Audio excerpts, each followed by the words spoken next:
Good morning and welcome to Morning Coffee with Brigid. It is now the 29th of May. I'm trying to figure out what day it is, trying to see the calendar over there. My vision is getting, well, I think I'm showing my age when it comes to vision. I'm finding myself squinting at things a lot more. Probably should go get glasses, but welcome. This is my usual daily live stream. For those of you who do tune in regularly, you know about it. And of course, I do post this to my Liminal Tarot channel. I will download it and put it there when I am done. And I will talk about different topics each day connected to my coaching practice and just different things that have come up. Either they could be things that have come up for my clients. They've been things that have come up for my friends. They could have been things that have come up for me or for family. And again, I don't get specific about people and their specific issues. I mean, I might talk about mine because it's me and that's okay. I don't talk about other people's stuff. But I do, but if I find that there's a pattern of things, you know, if I get a lot of messages from people or I get a lot of things about something in particular, I think, this seems to be kind of a thing happening right now. So I always figure that's often a good live stream topic. Sometimes too, I do my meditations in the morning. I connect with my guides and they will tell me sometimes too, like, yeah, talk about this or talk about this. So that's how I make my determinations about what I'm doing. So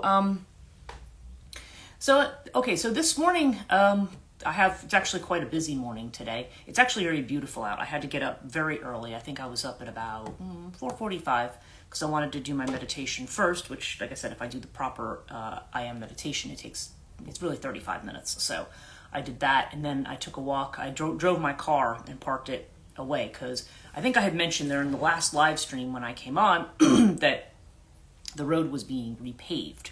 So when you went outside, it was just all of a sudden at the end, there was this really loud noise while I was finishing up the reading. So I did end things actually on time. Usually it's supposed to be a 30-minute live stream, usually turns into 45 because I can talk a lot. But it was, but because all of a sudden the machines came down to basically score the road, I ended up not being quiet. And good morning, Sam. I was just mentioning how in yesterday's live stream I had to, all of a sudden the machines came in at the end and I was like, I got to stop.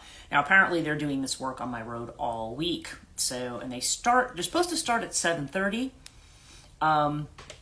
but it's, but they've been starting, like yesterday they started at 7, which is what we were originally told in our letter about what was going to happen.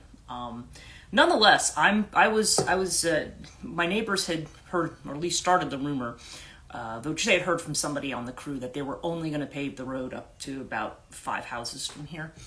And then, but then they have scored this entire road. So that rumor, thankfully, is not true, because I think I would be an extremely unhappy taxpayer if they decided that they were not going to pave the entire road. And that was because the reason that they had said that they were not going to pave where my houses were, and this is an interesting spot to be in, is they said, well, these houses are not on the town map. So in other words, according to the map that the town gave them, my street ends like I'm like in the mid 60s. This was like in the low 50s or something that it ended, and it's like, no, actually there's more houses after that. And as I pointed out to somebody, I said, we are on the tax map. I mean, there's no problem with our houses being there, but so apparently somebody agreed with that. So I don't know if that changed the plan or if maybe somebody just got the plan wrong, but in any case, that's what they're going to do, is the whole road. So point being, I had to move my car very early this morning because I actually have a appointment where I'm going to somebody's house to do Reiki therapy today. Very unusual because normally I don't travel, but this is in an area that I feel comfortable traveling. And this is for a client's mother I have a client who's been a regular client of mine. And she asked me if I could help her mom out. So I said, yes, certainly. So I have a 10 o'clock with her, but it requires a lot of preparation for me before I go. So I'm doing this live stream, and then I got to start getting myself ready to go out, which is very unusual in the morning. I mean, I used to do it all the time, but now it's like, oh my God, I have to get up and go somewhere by 9 o'clock. It's ridiculous, but it's fine. I mean, it's it's definitely been an interesting couple of weeks. But anyway, rather than get into that, I do want to talk about the subject that I had on my mind today when I got up, and this has a lot to do with I'm going to call it emotional exercise. Okay. Now, I've talked a lot about how we live in a culture that's very rationality based, and not really. Emotions tend to be connected with weakness, with vulnerability, with drama. We don't. While emotions are an important component of who we are as human beings, we tend to disenfranchise them as something that needs to be under control. Right? You need to control your emotions, and certainly in certain social settings, this is just the way of the world. This is the way it is. You go to work, and you could be at a meeting, you could be furious with your boss, but you have to find a way to keep it to yourself unless you want to lose your job. There's just different things. Having emotional outbursts can have consequences if people don't respond well to the emotions, because emotions tend to make people uncomfortable. And now, of course, there's good emotions. There's emotions that, or I should say, pleasing emotions, when we get good news and we're ecstatic about something and we, dance around because hey, I'm happy about this. There's good emotions, obviously. And then there's things that make us laugh, that make us smile, that make us feel happy. Those are the emotions that we like, and those are the ones that we like to engage in. And you will find too, if you go out in public with people, and if like when I go to the store or if I have to go somewhere, it depends kind of on the mood that you're in. If I'm in a good mood, if I'm in a good frame of mind, it does. I talked about reflection between people. It does reflect back when you go out somewhere, because you will run into people who are, grumpy and so forth. But a lot of times you'll find that if you yourself are in a good mood and somehow that's conveyed in your body language, that can soften people towards you. Some people are just in a in a bad headspace. Similarly, if you're not in a good headspace, you can feel like everybody is like glaring at you and being defensive. But that's because, again, they're mirroring back what they may be feeling from you, and that's always a very difficult situation, because if you're feeling those emotions, then you're feeling them, and it's hard to it's good if people can have the understanding that, oh, that person's going through something today. This is not about me. Because a lot of times we take those things personally. We say good morning to somebody and they walk past us and they've got their growling and have their head down. Unless you specifically have a reason to think that you've had a falling out, typically speaking, it probably has nothing to do with you. They're probably just in their own head about something, and then you just happen to walk by at the wrong time. So these kind of things do happen. But when I talk about emotional exercise, a lot of times this has to do with, because I think about this analogy sort of in terms of food and in terms of physical health and exercise and the things that we do to maintain our bodies. And our general tack when it comes to that, if you just want to take something general and not get into some of the specifics of people maybe who are nutritionists or who get more into organic ways of eating or things like that, if we just kind of put that aside and just take, say, the general kind of guidance that we get. We hear about I think in Britain they call it the 5 a day. Here it's just the idea that you're supposed to have a certain amount of fruits and vegetables every day, you're supposed to have a balanced diet, you're supposed to get a certain amount of exercise to keep, to be good for your heart. We have certain things that we do. And then some people, of course, who overdo, who feel they have to exercise 5 hours a day or whatever. You have people who, again, depending on your disposition, that you might want to do more or less of something. But, or you may get more, if you're somebody who, say, has food allergies or certain things, you may get more deeply into the understanding what's in food and things like that. So that could be, the thing is, everybody's different. And that's the difficulty about making a generalization about food. So, for example, one thing we're always told not to indulge in are comfort foods. They're sold to us, obviously. But when there's something that is, the stuff that's high in calorie, probably high in processed crap and stuff, that it's like, this is probably not great for our body, but we like it. It's what when I'm in a bad mood or I'm PMSing or well, I don't do that anymore. But when you were doing things like that, you want those foods. I want the gallon of ice cream in front of me. I want this. I want that. Right. And we may have these modicums of control, because when it comes to wanting to eat those things, a lot of times, and there is such a thing as emotional eating. There are people who eat to, there's filling the void, there's filling the hole with comfort foods. People can do that. There's also just the ways well, a lot of times people do it with alcohol too. It's like you have a long stressful day, and you're like, okay, I want to have something that, my gut, which is intimately connected to my emotional sense as well as my heart, wants to be fed something that makes it, that comforts it. Okay, so these kinds of things do happen, and we get the idea that these things are bad. And honestly, probably anything that we do excessively is probably not good for us. It can create an imbalance, and but there are going to be times when it's perfect. When you're out of balance, and it's kind of like, screw it, just go for it.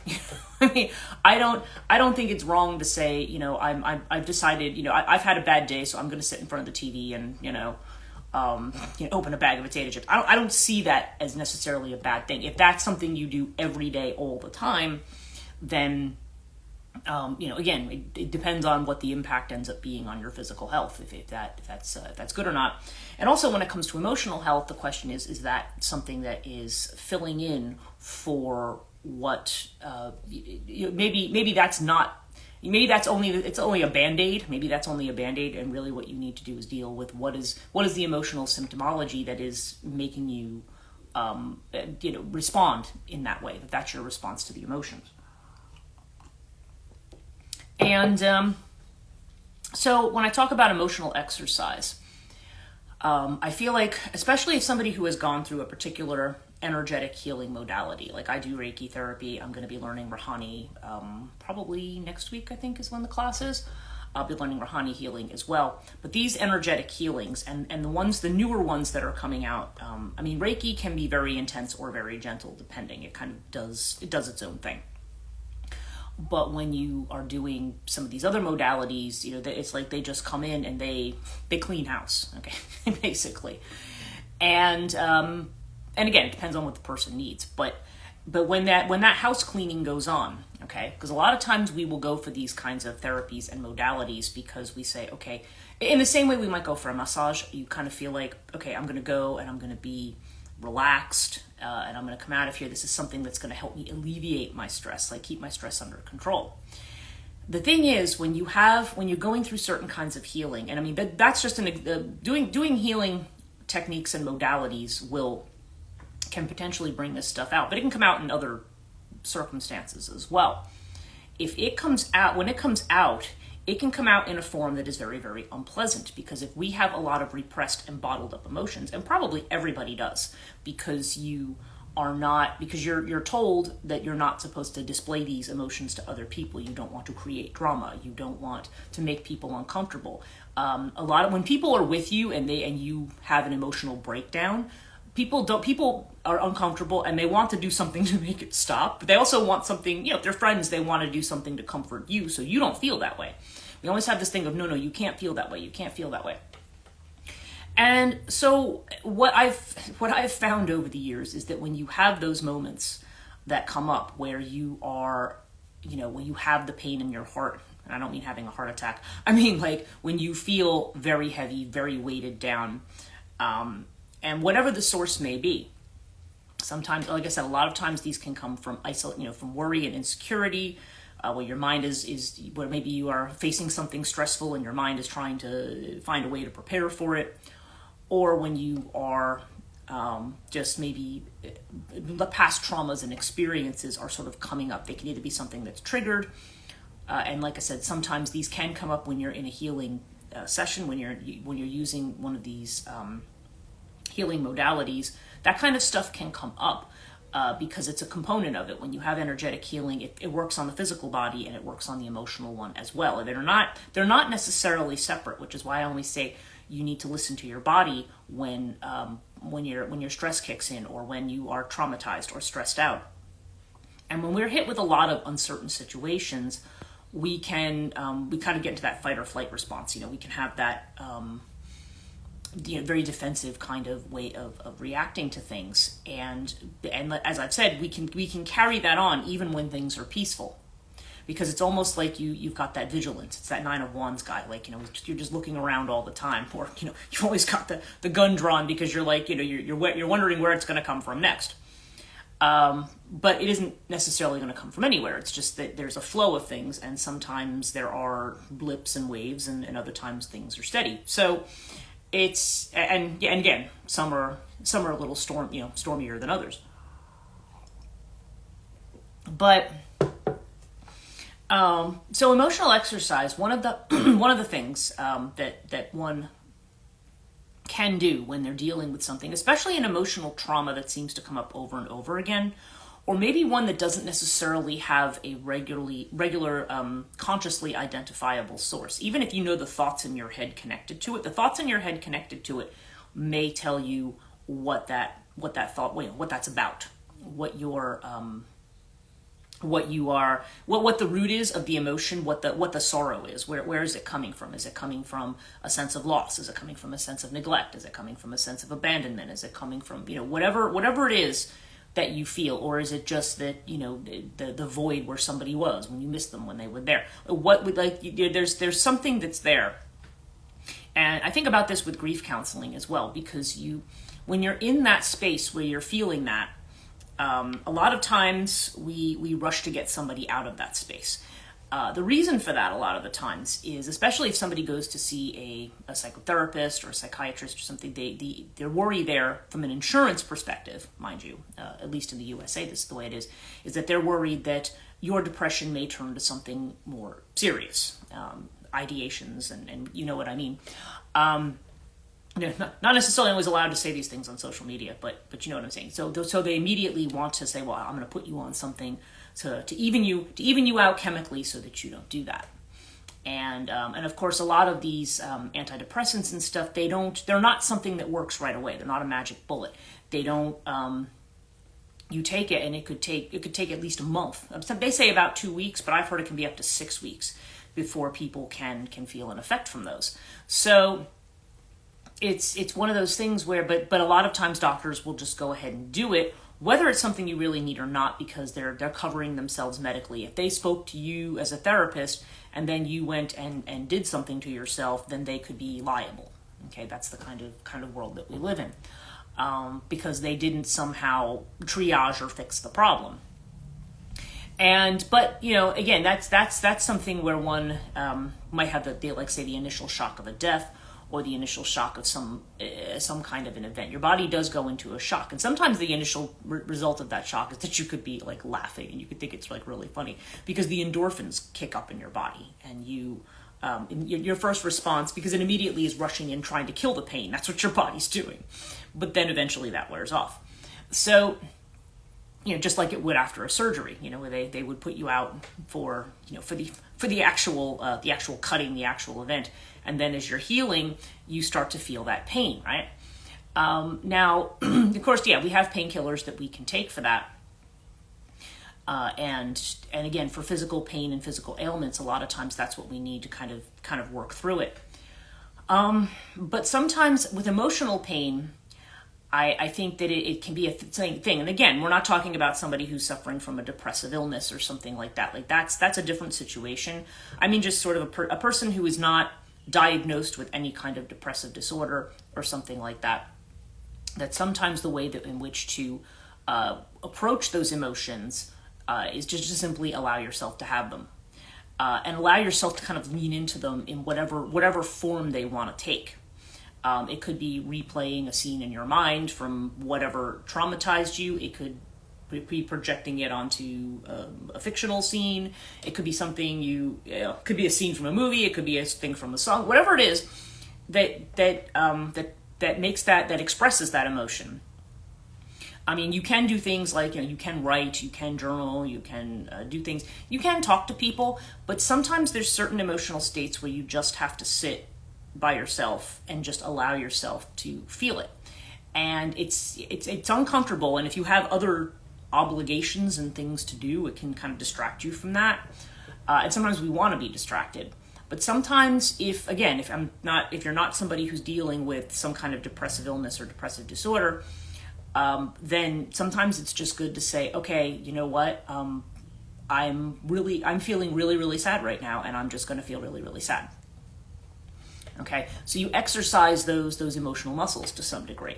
What I do is I find if I'm in a state like that, and this can happen, again, for a number of reasons.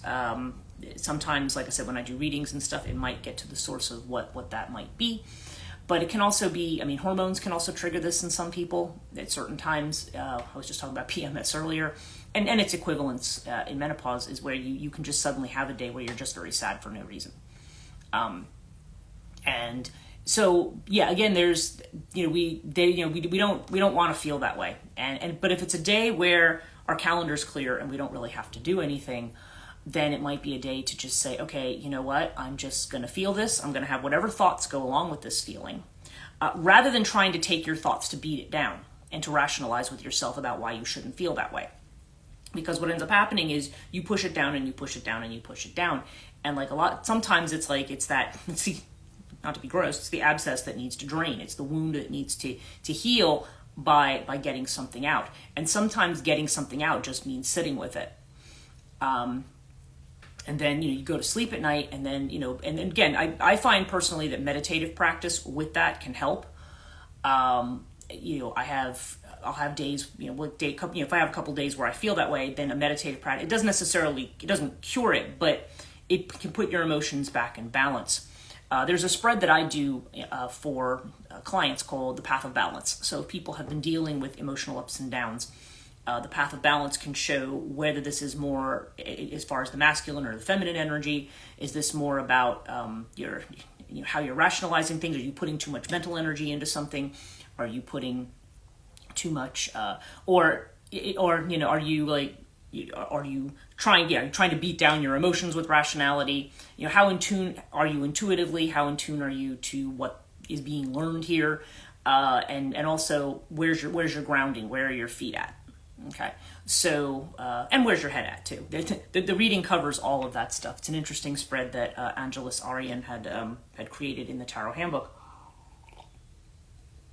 and I do use it a lot for clients, and it is actually a really, really helpful spread because it does show you where the areas where you like I said, if I see too much of an error or intellect on the emotional side, or too much emotion on the intellectual side, it could be that those particular faculties are being clouded by something on either side, or being stymied. So again, it's not. There's a certain amount of awareness of what's going on, but then there's also got to be a certain acceptance that you surrender to what is and say, okay, I just need to feel this, to feel it out, and then then eventually it does pass. It does go away. Now again, if somebody has a depressive disorder or illness, that's a different situation. I don't want to tell people in that situation, or people who feel like they're sliding into that kind of a thing. Obviously, then you want to see a professional to try to deal with that, so that you are not, you don't want to. Again, if it's something where people who might be suffering from certain forms of manic depression or bipolar disorder, things like that, you definitely want to be, dealing with with the medical profession on that. But a lot of times for people who don't suffer from those kinds of things, the first thing that we do for physical ailments is a lot of times we want to take certain medications and things, and again, sometimes that's the appropriate thing to do, but sometimes with this type of healing, you're better off just letting yourself work through it, because it's also, I also think about it in terms of the person who, let's just say you've broken a limb, let's just say you've broken a leg, and you go to the hospital, you get it set, and then you're home, and then you're healing, right? Now, while you're at home healing, you may start to feel better. Like you're, again, a lot of those chemicals in your body, because they're kind of rushing in to fix everything, you feel good. You feel like really up, and you think you can do more than you can do. So you get, I've had this after breast surgeries. I've had 2 breast surgeries to have tumors removed, and none of them were cancerous, but when I have them, basically I just said to my doctors, just get rid of them, because you're going to keep finding them every year on a biopsy, and they're going to say, let's biopsy that again. And it's like, no, I don't, just get rid of it. Let's not play around and assume that it's not cancerous, even though usually, like I said, when they assume it's not, it's not. But when they, I would have those surgeries, and I would go home, and I would be exhausted when I first got home. I'd go home, I'd go to sleep, I'd take, and I never took the narcs, because when they would they always gave me Percocet, which does not work for me for some reason. It literally does nothing. Like Xanax and a lot. I don't know. Maybe I'm looking at it this way because a lot of these drugs just simply don't work on me at all. Some people do CBD and stuff like that, and that kind of has a slightly relaxing effect on me, but I don't really, I can't say that it really does anything major, and that's just my body chemistry. It doesn't seem to like that stuff. But there's, so when you have that, sometimes you feel like you can do more. Sometimes you feel very empowered after you've had a crash or a loss or something that's shocked you. You kind of go, well, I'm going to dust myself off and get up, and I'm just going to get out there again. And the thing is, you may not be quite ready for that. Even though your body is full of all these, it's because the body is rushing in. Because that happens with emotional healing too. Something, there are things that rush in that try to help fix it or correct the problem. But emotional wounds behave differently than physical wounds. They take longer to heal, and they can be compounded because, as we said, we go out every day in life, and there can be wounding every single day. I mean, that's cheerful, right? But again, it depends. It depends on how stressful of a life you lead. And we do live in a culture right now where things are really quite stressful. And we live in an environment where people are naturally split. But we use the head a lot to try to fix problems of the heart. And rather than the other way around, really. I mean, so really this is just about being able to listen to what's going on in the heart and what's going on in the gut. Those are the two places. This section right here is the one that's going to tell you what's going on emotionally. If you have physical symptoms there, that can be part of it. It can be about, because that's the area of the body that's generative and creative, and that may also be the place where when you have these blocks where you can feel in doubt, you can lack confidence, you can feel that paralysis. I talked about, well, that was on my Ketonia live stream, that the Chrome tends to represent that Medusa effect, where you feel paralyzed. And sometimes that means you have to stop and kind of listen to what's going on here, and allow it to be expressed however it's going to be expressed. We think that expressing emotion is bad. Like, oh, if you ever break down in tears in front of somebody, and then what's the first thing you do? You apologize for doing it. Like, you just did a bad thing because you made that person uncomfortable with your feelings. But we don't.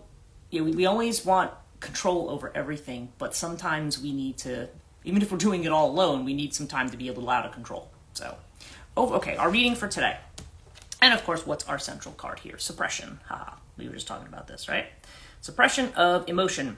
So this is the person who just looks like their energy is just like, we see all this fiery energy here. And yeah, it points out that with suppression comes frustration. It comes, anger can come out of it. Depression, emotional distress, because our energy is trapped. And so this is saying, the meaning of this card in this deck is do something, jump up and down, like yell, do whatever you have to do to keep an explosion from happening. Because sometimes what happens too, when you over suppress something, a person can just say the wrong thing at the wrong time and maybe not mean anything by it, and you could just, black out on that person. You could really do that. And yeah, literally what I just said, the inner feeling of which you're unaware is they call this the schizophrenia card. But as you see, this is a person who's hanging between two things, hanging between the head and the heart, and doesn't know what to do. Do you try to back up this way? Do you try to go this way? And really, the only way is down. You kind of have to let go of both, and just take the leap, because trying to overthink it doesn't help. I mean, we don't want to totally get lost in our emotions either, but but oftentimes we have to have that expression, and that means we just kind of have to leap into something. We just have to lean into whatever's going on there. And the external feeling of which we're aware, we talked about this a couple days ago, is silence. This is the Star card. And Star has to do with vulnerability. It has to do with healing. Okay, so so there's nothing to do but sit in silence. So yeah, when you're in that space, literally, this is literally what I've just said. You want to, dealing with suppressed emotions is just that you have to drop the attempt to keep things under control, the attempt to, I gotta keep it together, I keep it in balance. And again, in certain situations, I understand why people need to do that, but you need to have that space to do that, and to just be silent, and to just allow it to express itself. The fact that it's not rational, the fact that maybe you're upset about something, and if somebody else says, "Oh, you're being a baby about this" or whatever, well, you know what? That's very rationalist, masculine thinking. Toughen up, suck it up, right? And but sometimes no, but exactly what you need is not to suck it up. We have the Empress card here, creativity. So yeah, again, that strong feminine Taurian energy. When we allow ourselves to express that is part of the fodder or the fertilizer that we have for creativity, and for being able to find creative solutions to problems as well. Because I think you find as you work through emotions, and as they stop being a block to you, it's kind of like everything else unblocks once you're able to, allow your heart that expression that it needs to have. And the ultimate outcome here is the Wheel of Fortune, the change card. So yeah, it's interesting. I feel like, because like I said, I don't, this is not meant to be an individual reading. So, it's really meant to reflect what we're talking about here. But when I see the Wheel of Fortune here, I feel like the meaning in this case is kind of like things go around and around.